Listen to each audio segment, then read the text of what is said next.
I'm very happy you brought Dana White aboard. Oh, he's awesome. Been talking to him for a while about that. I mean, he's like, talk about like an amazing entrepreneur, right? Yeah. It's like, I just want, like, because I control our company, I have the benefit of not having to convince the board not to fire me, right? It's like a normal corporate environment. It's like basically the CEO just tries to like, you know, they're just trying to convince the board to like let them have their job and pay them more. It's like, all right, the board doesn't pay me except for security. And I'm not worried about losing my job because I control the majority of the voting in the company.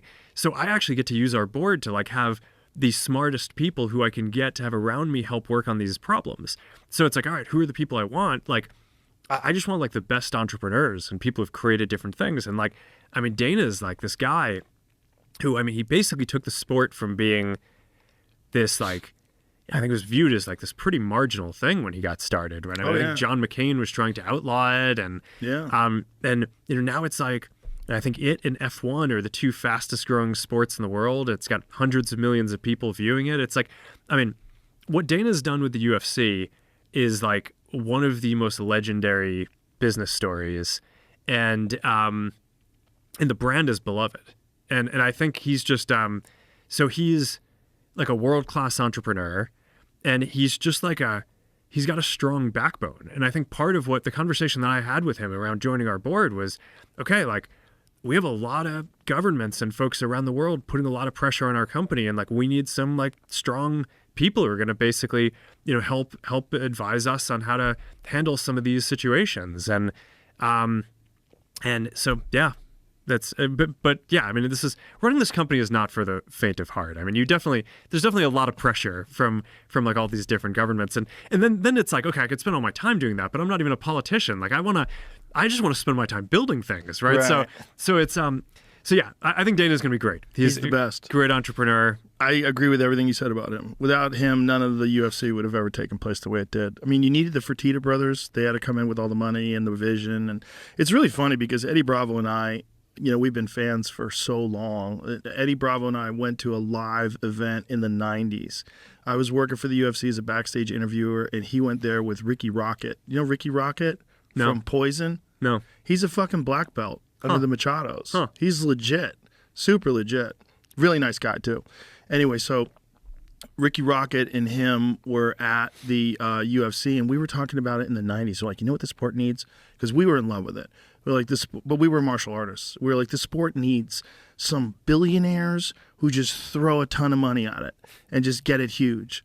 And then the Fertitta brothers come along, billionaires with a ton of money who are huge fans of the sport, just love the sport. You know, we're hiring people like Frank Shamrock to come in and train them and work out, and we're taking jiu-jitsu with John Lewis, and they were really getting into it. And so then they buy the UFC for like $2 million, which is probably the greatest purchase ever, except they were $40+ million in the hole when they financed The Ultimate Fighter. And then that was 2005. And then this one fight takes place with Stephan Bonnar and Forrest Griffin on television. It's so wild and so crazy that millions of people start tuning in. The sport's born. Then you have Chuck Liddell, who was the champion at the time, who was the most fan-friendly champion you could ever have, just a fucking berserker, with just psychopath with a fucking head tattoo and a mohawk, crushing people. In his prime, he was the perfect poster guy for the UFC because he was just smashing people and then throwing his arms back like rah, in a cage. It was nuts. I'm sure you've seen a lot of Chuck Liddell fights, right? Yeah. It was just the whole thing took off, but without Dana, it would have never taken place. The guy's tireless. That man, I could call him up. I'll call him up at like 2 o'clock in the morning sometime. Like there's some fight going on, and I'll say, hey, this is going on next weekend. I'm so fucking pumped, and we'll talk for hours. For hours. He just wants to talk about fights.